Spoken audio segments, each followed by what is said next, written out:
A single dad walking his loyal German shepherd through a quiet neighborhood stumbled upon a female cop slumped against a wall, her uniform soaked in blood from a gunshot wound, until the dad and his dog sprang into action in a way that stunned the arriving officers and rewrote the rules of heroism for the entire police force. Ethan Caldwell gripped the leash tighter as he and his German shepherd Max turned the corner onto Elm Street in the fading light of a Tuesday evening.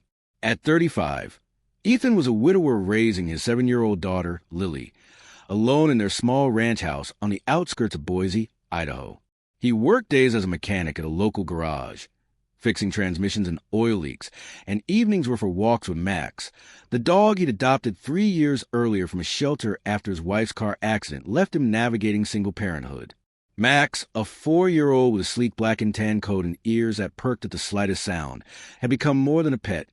He was Lily's playmate, Ethan's running buddy, and a vigilant guardian who once alerted the house to a gas leak before the detectives did. They had covered 2 miles already, Max trotting steadily beside him, when a muffled groan cut through the rustle of leaves. Ethan stopped, scanning the alley between the old brick warehouse and a chain-link fence. There, slumped against a dumpster, was Officer Rebecca Lang, 29, her Boise PD uniform torn at the shoulder, blood pooling beneath her from a wound in her side. Her service pistol lay a few feet away, holster empty, and her radio crackled faintly with static. Rebecca had been on patrol, responding to a domestic call that turned ambush when the suspect, a 42-year-old repeat offender named Victor Hale, pulled a hidden .38 from his kitchen drawer and fired as she entered the apartment. She'd managed to radio her position before staggering out the back, collapsing here after a desperate crawl. Ethan's heart slammed against his ribs. "Max, stay," he commanded softly, but the dog whined, nose twitching toward the scent of blood. Ethan knelt beside her, pressing 2 fingers to her neck, pulse weak, but there. "Ma'am, hang on. I'm calling 911. He fumbled for his phone, dialing with one hand while the other grabbed a clean bandana from his pocket, folding it against the wound. Rebecca's eyes fluttered open, glazed with pain. "Suspect. Hale, armed, Department 4B, tell them." "Got it. Officer. Help's coming." The dispatcher picked up, and Ethan relayed the details crisply, his voice steady from years of roadside breakdowns where panic cost lives. "Female officer down. Gunshot to the torso. Alley off Elm between 5th and 6th. Suspect Victor Hale, armed. Last seen in Apartment 4 beyond 5th. She's conscious but fading." Max paced a tight circle, his low growl vibrating as he positioned himself between Ethan and the alley's mouth, eyes fixed on the shadows. Rebecca gripped his wrist weakly. "Who are you?" "Ethan Caldwell. Single dad mechanic. Walk my dog here every night. You're gonna make it. Breathe slow." He elevated her legs on his backpack, stemming the bleed as best he could, drawing on a first aid course he'd taken after Lily's kindergarten mishap, with a playground swing. Max, sensing the urgency, nosed at Rebecca's hand, then bolted toward the street, barking sharply, a staccato alarm that echoed off the buildings. Sirens wailed in the distance, closing fast. The first unit arrived in under 3 minutes. Sergeant Mike Harlan and Officer Tara Voss, both veterans of Boise PD's tactical response team. They piled out, weapons drawn, sweeping the alley. "Police, show yourself," Harlan bellowed. Spotting Ethan and Rebecca, Voss radioed for an ambulance, her eyes widening at the scene. Civilian stepped back. "No," Ethan said firmly, not moving. "Pressure's holding, but she's lost blood. Suspects inside, armed." Max returned then, weaving between the officer's legs to plant himself at Rebecca's side, licking her face gently before turning to bark at Harlan, herding him closer with insistent nudges. The dog pawed at Ethan's bandana, as if urging more action. Harlan lowered his Glock slightly, staring at Max. "What the? Dog's got a plan or something?" Before Ethan could respond, Rebecca rasped, "Suspect. Booby-trapped the door. Tripwire. Don't breach blind." The intel hit like a grenade.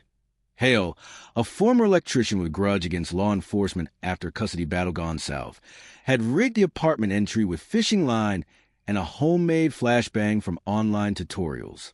Voss relayed it over the radio, freezing the advancing backup. "All units, Hold position. Possible IED on entry. The team assembled. 6 officers now, SWAT en route, but the alley bottlenecked them, and Rebecca's vitals were crashing.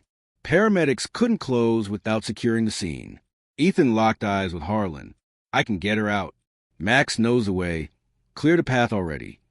He nodded at the dog, who was now tugging at Rebecca's sleeve with his teeth, gentle but insistent, pulling her inch by inch toward the alley's end. It clicked for Ethan in that moment. Max's herding instinct, honed from his shepherd bloodline, and Ethan's backyard drills for Lily's safety games. Harlan balked. You're civilians. Wait for bomb squad. No time, Ethan countered. She's coding soon. Max scouted. No wires on the side. I'll carry her, he leads. Without waiting, he scooped Rebecca up in a fireman's carry, her weight settling against his shoulder as blood seeped through his shirt. Max surged ahead, nose low to ground, barking to clear the path of debris. A loose bottle here, a crate there, his body language screaming urgency to the officers trailing at a distance. Voss covered them, flashlight sweeping. Crazy, but move. They cleared the alley in 90 seconds, emerging onto Elm where the ambulance idled. Paramedics swarmed, stabilizing Rebecca with IVs and oxygen as Ethan laid her on the gurney. Max sat vigil, whining until the doors shut, sirens fading toward St. Luke's. Harlan clapped Ethan's back, breathless. You just MacGyvered an evac under fire. Who trained that dog? Shelter him up with brains, Ethan said, wiping sweat. He pulled Lily from a pond once, swam her to shore. Instinct. Word spread through PD channels like wildfire. By shift end, Captain Laura Jenkins, Rebecca's direct supervisor, pulled Ethan into the precinct for statements. Lily waited at home with a neighbor, but Ethan insisted on wrapping it quick. Tell me straight, suspect status? He asked. Jenkins, a no-nonsense 52-year-old with 25 years in blue, leaned forward. Hales, hold up. Your tip on the trap saved lives. Bomb squad confirmed it. But he's got hostages, ex-wife and kid inside. We're negotiating. Ethan nodded, Max at his feet, ears up. Max could help. He's got a nose for trouble. Tracked a lost hiker last summer for search and rescue volunteers. Jenkins raised an eyebrow. A mechanic and his pound pup-playing canine? Department's got protocols. But Rebecca, stabilized in the ER and texting from her bed, overrode it. Let them. Man's got guts. Her wound was a through and through, no vitals hit, but infection loomed if surgery delayed. Dawn broke with Hale barricaded, demands escalating. Full custody reversal, $50,000 wired. Negotiator Tom Reyes, voice calm with bullhorn, got nowhere.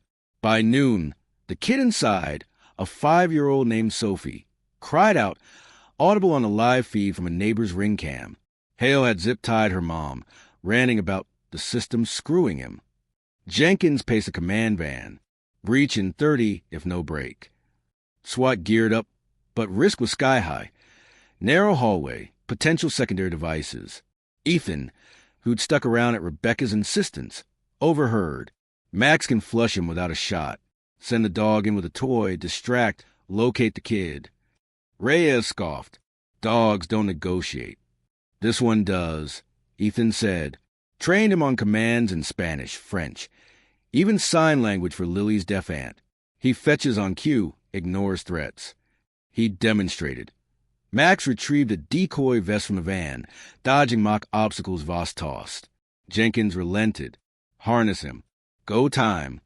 They prepped Max with a camera vest, toy in mouth, a squeaky squirrel Hale's kid would recognize from custody photos. Ethan knelt, clipping the line. Such, Max quiet entry. Find the little one. The dog nuzzled his hand, then trotted to the door as bomb squad disarmed the wire. Hale's voice boomed from inside. Back off or the brat gets it. Max slipped through the cracked door, camera feed live on monitors. The team watched, transfixed. The shepherd navigated the dim hall, avoiding a pressure plate under the rug. Another Hale special. He beelined for the bedroom, where Sophie huddled on the bed, Mom gagged nearby. Max dropped the toy, tail wagging furiously, drawing Sophie's giggle. Puppy! Hale stormed in, shotgun